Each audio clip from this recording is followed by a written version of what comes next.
কিছু কিছু সবজির সঙ্গে যখন আমরা মাছের মুড়ো ব্যবহার করি সেটা বেশ সুস্বাদু হয়, তাই না?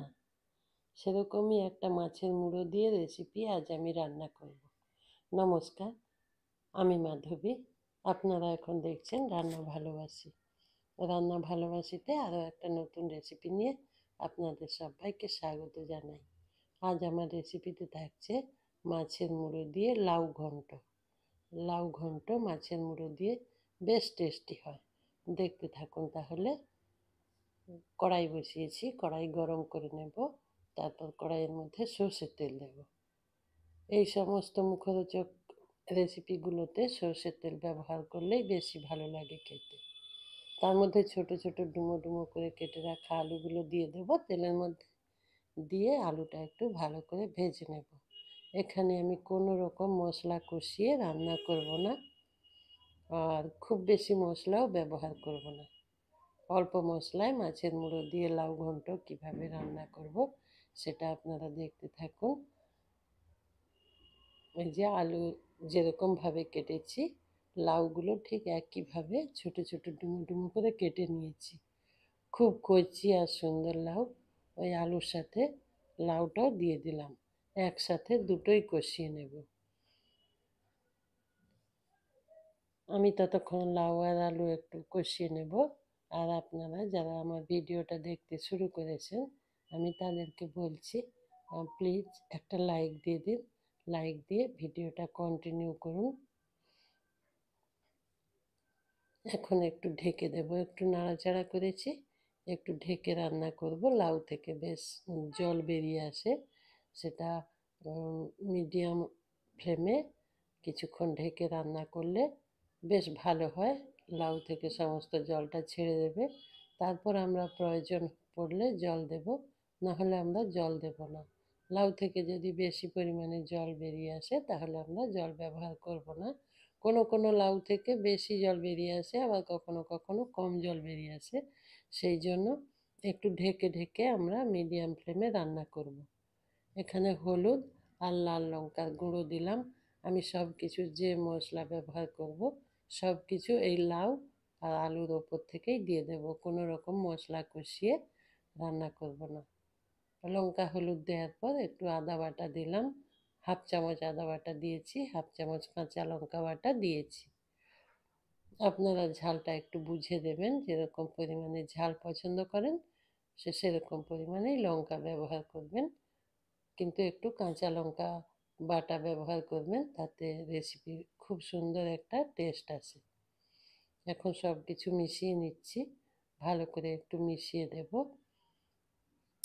ভালো করে মিশিয়ে নেওয়ার পর আবার এটাকেও আমি ঢেকে ঢেকে বারবার ঢেকে ঢেকে রান্না করব। এখন ওপর থেকে কিছুটা কুচনো পেঁয়াজ দিয়ে দিলাম। এই পেঁয়াজটাও তেলের মধ্যে দিয়ে আমি ভেজে নিলাম না। আপনারা যদি মনে করেন পেঁয়াজটা আগে তেলের মধ্যে ভেজে নেবেন, তাহলে অবশ্যই পেঁয়াজটা আগে ভেজে নিতে পারেন। কিন্তু আমি এখানে লাউ আর আলুর ওপর থেকে সমস্ত মশলা ব্যবহার করেছি, সেই জন্য পেঁয়াজটাও আমি লাউ আর আলুর ওপর থেকে দিলাম। তেলে ভেজে নিলে পেঁয়াজটা যেরকম রেসিপির টেস্ট হয় তার থেকে একটু অন্যরকম টেস্ট হবে আজকে আমার এই রেসিপি। ওপর থেকেই সব কিছু দিলাম, অল্প পরিমাণে চিনি দিয়ে দিলাম। সব কিছু আবারও ভালো করে মিশিয়ে নেব। আপনারা যারা আমার চ্যানেলে আজ নতুন এসেছেন, আমার চ্যানেল নতুন ভিজিট করছেন, বা কখনো সখনো দেখে থাকেন কিন্তু চ্যানেলটা সাবস্ক্রাইব করা হয়নি, তাহলে প্লিজ আমার চ্যানেলটা সাবস্ক্রাইব করে আমার পাশে থাকুন। এখন আমি এটা আবার ঢেকে দেব। ঢেকে 5 মিনিট রান্না করে নেব, তারপর আবার ঢাকা খুলে দেখব। এইভাবে আমি রান্নাটা এগিয়ে নিয়ে যাব, বারবার ঢেকে ঢেকে রান্না করব। এখানে লাউ থেকে খুব বেশি জল বেরিয়ে আসেনি, সেই জন্য আমি একটু জল ব্যবহার করব, তবে সেটা আরও একটু পরে। একটু নাড়াচাড়া করে নিচ্ছি এখন।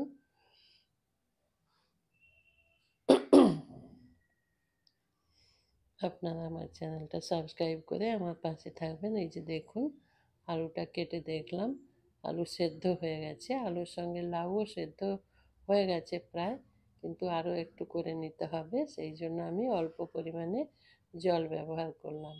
জল খুব বেশি দিলাম না, খুবই অল্প পরিমাণে দিলাম। দিয়ে আবারও একটু নাড়াচাড়া করে নেব।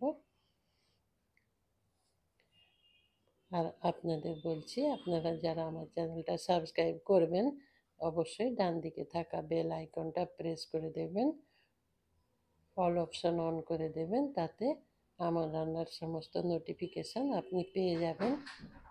আবারও একবার ঢেকে দিয়েছিলাম, ঢেকে আবারও 2 থেকে 3 মিনিট রান্না করে নিয়েছি। এখন আবার খুলে আবারও নাড়াচাড়া করব। হ্যাঁ, যেটা বলছিলাম, অবশ্যই ডান দিকে থাকা বেল আইকনটা প্রেস করে দেবেন। এখন কিছু মটরশুঁটি ব্যবহার করলাম। এই মটরশুঁটি আমার ফ্রোজেন করা, তাই শেষের দিকে ব্যবহার করলাম। যদি টাটকা মটরশুঁটি হয় আরও আগে সেটা দিয়ে দেবেন, নাহলে সেদ্ধ হবে না, সেই জন্য। এখন আবারও মটরশুঁটি, লাউ সব কিছু আবার একসাথে মিশিয়ে নিচ্ছি। আমার রান্না যদি আপনাদের ভালো লেগে থাকে, লাইক কমেন্ট শেয়ার করতে ভুলবেন না। আর যদি ভালো লেগে থাকে অবশ্যই একবার ট্রাই করবেন। ট্রাই করে যদি মনে হয় খুব ভালো হয়েছে, তাহলে অবশ্যই আমাকে কমেন্টে জানাবেন। সব কিছু মিশিয়ে নিয়েছি, মিশিয়ে নেওয়ার পর কিছুক্ষণ ঢেকে রান্না করে নিয়েছি। তারপর এটা একটা বোলের মধ্যে তুলে নেব। এখনও আমার রান্নাটা কমপ্লিট হয়নি। রান্নাটা কমপ্লিট করে নেওয়ার জন্য আরও কিছুটা সময় লাগবে। এখন পুরো রেসিপি একটা বোলের মধ্যে তুলে নিচ্ছি। তুলে নিয়ে আবারও কড়াই বসিয়েছি, কড়াইয়ের মধ্যে সরষের তেল দিয়েছি। এখন সরষের তেল গরম করে নেওয়ার পর মাছের মুড়োটা ভেজে নিতে হবে। এখন গরম তেলে নুন হলুদ দিয়ে ম্যারিনেট করে রাখা মাছের মুড়ো সেটা দিয়ে দিলাম তেলের মধ্যে। এখন সেটা ভালো করে একটু ভেজে নেব। আর ভাজার সময় অবশ্যই মাছের মুড়োটা মাঝখান থেকে এইভাবে কেটে দেবেন। তবে বলছি যে বেশি ছোট করে কাটবেন না, একদম ছোট ছোট করে ভাঙবেন না, তাহলে খাওয়ার সময় একটু অসুবিধা হয়। এইরকম একটু বড় বড় টুকরো করে এগুলো কেটে নেবেন। তারপর সেই মাছ ভাজার তেলের মধ্যে ফোড়ন দিয়ে দেবেন। ফোড়নে অবশ্যই একটা তেজপাতা আর দুটো গোটা শুকনো লঙ্কা আর হাফ চামচ জিরে দিয়ে দেবেন, কেমন? দিয়ে এটা বেশ টেস্টি হবে। এই ফোড়নটা দিলেই রেসিপি বেশ টেস্টি হয়। এখন ভেঙে নেওয়া মাছের মুড়ো ওই ফোড়নের মধ্যে দিয়ে দিলাম। দিয়ে তারপর ওই যে ওই লাউয়ের যে রেসিপিটা আমি নামিয়ে রেখেছিলাম ওটা মাছের ওপর দিয়ে দিলাম।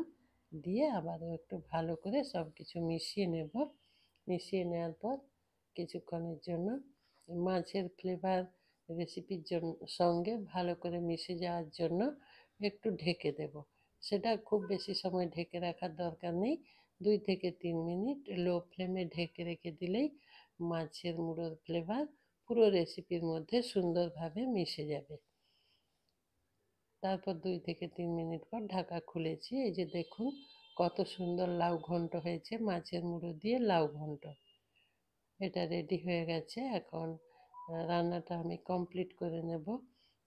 কমপ্লিট করার আগে কিছুটা ধনেপাতা ছড়িয়ে দেব আর দুটো কাঁচা লঙ্কা দিয়ে রান্নাটা কমপ্লিট করে নেব। আপনারা অবশ্যই আমাকে জানাবেন আমার রেসিপি আপনাদের কেমন লাগলো, অবশ্যই কমেন্ট করবেন। ধনেপাতা দিয়ে সব কিছু মিশিয়ে নিচ্ছি। এরপর শেষে দুটো কাঁচা লঙ্কা দিয়ে দেব। দিয়ে কিছুক্ষণ ঢেকে রেখে দেব। তারপর একটু হালকা ঠান্ডা হলে তারপর পরিবেশন করব। আপনারা এইভাবে একবার রান্না করে গরম গরম ভাতের সাথে খেয়ে দেখবেন। খুব ভালো এই রেসিপি, খুব সুন্দর। লাউ ঘন্ট রেডি হয়ে গেছে। আমার সঙ্গে থাকার জন্য সবাইকে অসংখ্য ধন্যবাদ। যারা এতক্ষণ আমার সঙ্গে ছিলেন সবাইকে অসংখ্য ধন্যবাদ। আপনারা সবাই ভালো থাকবেন, সবাই সুস্থ থাকবেন। নমস্কার।